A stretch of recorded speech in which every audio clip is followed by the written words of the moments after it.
యూరోప్లోని ఎండలు మండిపోతున్నాయి. ఎప్పుడూ చూడని రికార్డు స్థాయిలో బాలుడు పగబడుతున్నాడు. ఈ క్రమంలో అక్కడి రోడ్లు వేడి తీవ్రతకు మంచు తునకలాగా కరిగిపోతున్నాయి. కానీ మన ఇండియాలో నిర్మించిన రోడ్లు 50 డిగ్రీల ఉష్ణ తీవ్రతను తట్టుకుంటున్నాయి. దీనికి సమాధానం రోడ్లు నిర్మించే విధానంలోనే ఉందని అంటున్నారు నిపుణులు. రహదారుల నిర్మాణంలో ప్రధానంగా ఉపయోగించే పదార్థం బిటూమెన్. ఇది డాంబర్ను కలిపి ఉంచే బైండర్లా పనిచేస్తుంది. అయితే బిటూమెన్ వేడి పెరిగే కొద్దీ మెత్తబడుతుంది, చలిలో గట్టిపడుతుంది. అందుకే ప్రతి దేశం తన వాతావరణానికి అనుగుణంగా వేర్వేరు రకాల బిటూమెన్ను ఉపయోగిస్తుంది. భారతదేశంలో వేసవి కాలంలో రోడ్ల ఉపరితల ఉష్ణోగ్రతలు 60 డిగ్రీల సెల్సియస్ను దాటడం సాధారణమే. అందుకే జాతీయ రహదారుల నిర్మాణంలో VG30, VG40 వంటి ప్రత్యేక గ్రేడ్ బిటూమెన్ను ఉపయోగిస్తారు. ఇవి అధిక ఉష్ణోగ్రతల్లో కూడా తమ బలాన్ని కోల్పోవు. అంతేకాదు ఢిల్లీ ముంబై ఎక్స్ప్రెస్ వే, ముంబై నాగ్పూర్ సమృద్ధి ఎక్స్ప్రెస్ వే వంటి ఆధునిక రహదారుల్లో పాలిమర్ మోడిఫైడ్ బిటూమెన్, క్రమ్ రబ్బర్ మోడిఫైడ్ బిటూమెన్, అలాగే కొన్ని చోట్ల కాంక్రీట్ రోడ్లను కూడా ఉపయోగిస్తున్నారు. దీంతో తీవ్రమైన ఎండలో కూడా రోడ్లు దెబ్బతినే అవకాశం చాలా తక్కువగా ఉంటుంది.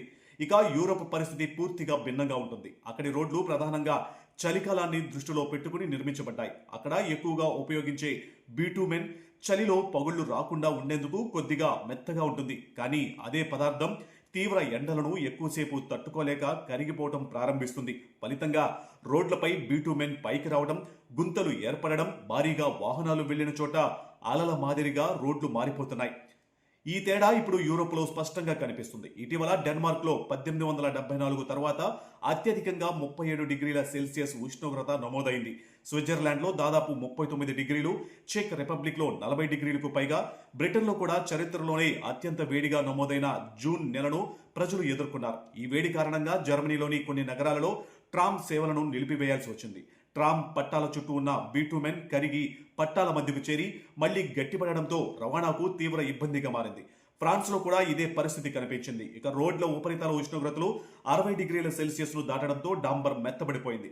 భారీ ట్రక్కులు వెళ్లే సమయంలో రోడ్లు అలల మాదిరిగా మారిపోయాయి. దీంతో వాహనాల టైర్లకు సరైన గ్రిప్ లేక ప్రమాదాలు చోటు చేసుకుంటున్నాయి. అనేక ప్రాంతాలలో రోడ్ల మరమ్మత్తు పనులు అత్యవసరంగా చేపట్టాల్సిన పరిస్థితి ఏర్పడింది. ఈ వేడి ప్రభావం కేవలం రవాణా వ్యవస్థపైనే కాదు, ఆరోగ్య వ్యవస్థపై కూడా తీవ్ర ప్రభావం చూపుతుంది.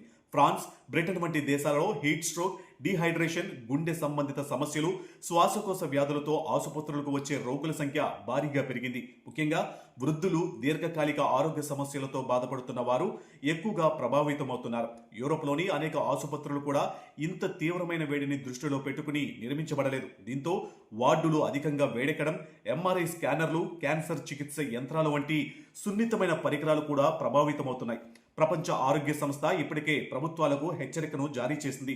భవిష్యత్తులో ఇలాంటి తీవ్రమైన వేడి తరంగాలు మరింత తరచుగా వచ్చే అవకాశం ఉందని, అందుకే రహదారులు మాత్రమే కాదు, ఆసుపత్రులు, ప్రజా రవాణా వ్యవస్థలు, నగరాల మౌలిక వసతులు కూడా వాతావరణ మార్పులకు అనుగుణంగా రూపకల్పన చేయాల్సిన అవసరం ఉందని సూచించింది. మొత్తానికి భారతదేశంలో ఎండలు ఎక్కువైనా రోడ్లు బలంగా నిలబడడానికి కారణం అదృష్టం కాదు, దశాబ్దాలుగా వాతావరణ పరిస్థితులను దృష్టిలో పెట్టుకుని రూపొందించిన ఇంజనీరింగ్ ప్రమాణాలు. సరైన బిటూమెన్ ఎంపిక, ఆధునిక నిర్మాణ సాంకేతికతలే ఇందుకు ప్రధాన కారణమంటున్నారు నిపుణులు. మరోవైపు యూరోప్లో ఇప్పుడు కనిపిస్తున్న సమస్యలు వాతావరణ మార్పులకు అనుగుణంగా మౌలిక వసతులను మార్చుకోవాల్సిన అవసరాన్ని ప్రపంచానికి మరోసారి గుర్తు చేస్తున్నాయి.